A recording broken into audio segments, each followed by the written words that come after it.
Do you remember how you pulled her? Yeah, did you have like a smooth conversation where you said something No, and you were in an intimate spot and then you just, turned to her and said like, baby, I love you.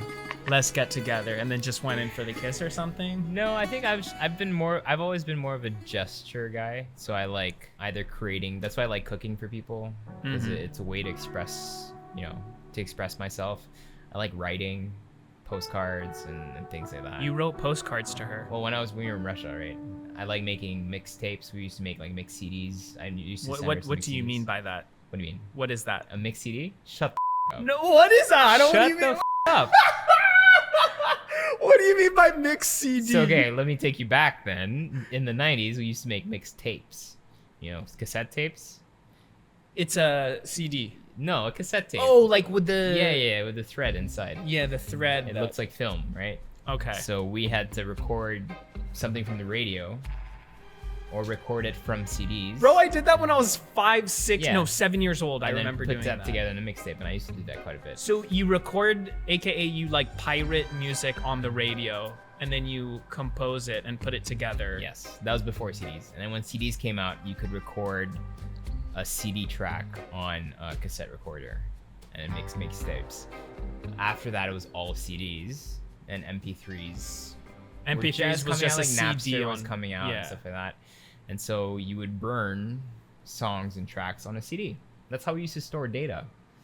Like before, if I wanted to give you data, now I give you a USB key. But before that, I used to give you a CD that you would put in your computer. So you would make CDs for her. Like because- albums, yeah. Because you guys had similar Taste in music, and we kind of wanted to show each other which music we like and stuff like that. And it was just a cool way to kind of communicate with someone through music, right? And then you wrote letters. And then we wrote each other postcards. How long does it take after you write a letter to get to her? That's When I my was in question. Russia, it was Like weeks, a month? yeah, a month. I don't understand that because that's so delayed. No, but you don't write topical things. You write evergreen things. Oh, right? And it's not like, necessary- hey, how are you doing No. right now? And then 3 weeks later, hey, Please- I'm good. Please respond. No. It's not the 60s, Will. So no. Okay, that's what I was thinking. Yeah, it was you like know? evergreen letters. And it's just nice to receive kind of these things with a CD and a letter, right? You're poetic, huh? Oh, yeah. Well, you've seen some of my videos. Like, I really enjoy writing. And How'd that's you why learn how to do that? That's why I like voiceovers so much. True. I actually attribute from that reading. to... So I've always written, but I attribute that to... In college, I had a professor who was really good, and she was about public speaking. And I had never been really good at public speaking. And she just encouraged me to write everything down before talking. And it just taught me how to structure my ideas and taught me how to kind of tell a story. And then from there, I just kept doing it. Come to think of it, did you see my Nepal video? My first Nepal Yeah. video? The entire adventure as an aggregate was filled with so much beauty and everlasting moments I'd never give up. Something so pure, so unique that I'd never regret, because no matter how painful it may seem right now, our time together was worth it. Did you listen to the words I was saying and everything? Yeah. I think that was the first time. good. And I didn't plan to be poetic, but it just turned out to be poetic because that was like an allegory. And sometimes it makes sense, right? And it made sense. Of course I got it. I've never talked about it before. Yeah. It was just something I felt and it was how I So expressed. did it represent your relationship? Of course it did. What you were going through, right? Yeah. So do you think it was the experience that resembled the relationship? Or was it because the relationship was so fresh in your mind that you lived it and manifested it physically? Both. Everything. Yeah.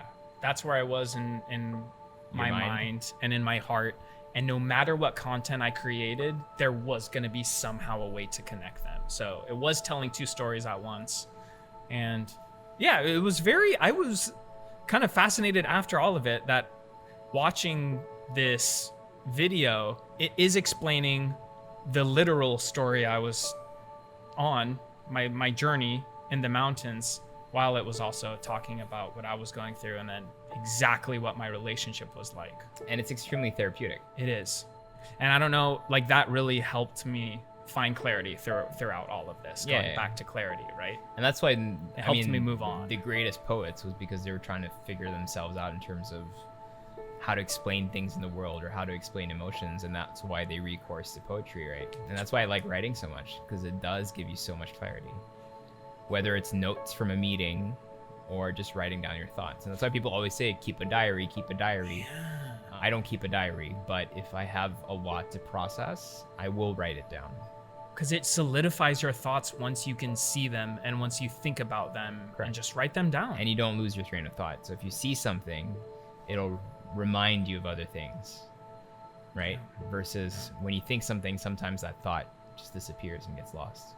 So you pulled Ann Curtis through writing letters. If you liked what you saw and you want to listen to the full episode, then download Spotify and follow us at SuperHuman with Will Dasovich. It's completely free, it's linked below and easy to use.